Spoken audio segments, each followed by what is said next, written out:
Hey everybody, Geno Reynolds, The Real Opinion, Rapid Fire Reviews, VOD Edition. And that's it!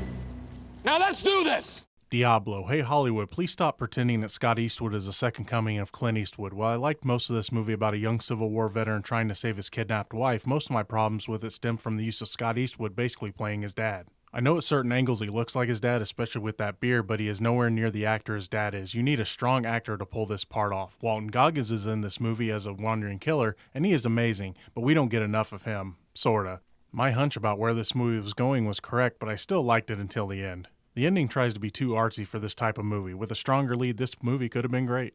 Band of Robbers. What would happen if Tom Sawyer and Huckleberry Finn were adults in our time? This movie tries to answer that question with some mixed results. While I commend this movie for trying something like this, I felt that the unbalanced tone hurt what could have been a pretty good film. I really like the serious things in this movie, Tom and Huck's friendship and the mystery behind the lost treasure plot. These things kept me curious until the end. They even found a way to fit in the character of Slave Jim in a more modern and more acceptable way. When the movie tried to be more comedic is where it fell flat for me. There are scenes between Tom, Huck, and their quote-unquote gang that really drag on because of the attempted humor. The love story with Becky Thatcher is also pretty bad. And it's too bad, because a lot of this one really won me over. Moonwalkers. The U.S. government is unsure whether or not the moon landing will work. Their backup plan had filmmaker Stanley Kubrick film a fake moon landing as a backup. They sent an unstable CIA agent to make the deal. What you get with this premise is a drug-induced, very late 60s what-if behind the theory that the moon landing was fake. This movie is about as late 60s as you can get, and in a way reminded me a bit of Inherent Vice with its style.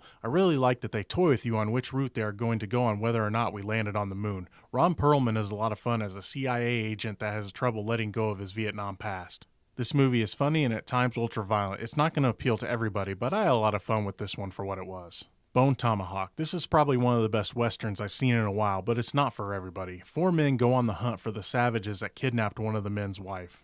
I like that all the men have their motivations for going, all of them different. This leads to the story being very character-driven, which is always a plus. For me, Kurt Russell, with his halfway to the Hateful Eight mustache, is always welcome in a Western. I think my favorite character is Matthew Fox's Brooder. You think he's one thing, but then you find out things about him which makes him a more complicated and interesting character. Near the last act of the story, the film pushes the violence up a ton when we finally get to meet the villains. This is why I said this one wasn't for everybody. It gets pretty gruesome, but if you can stomach what happens, this is a really good film. But remember, it's only just one guy's opinion.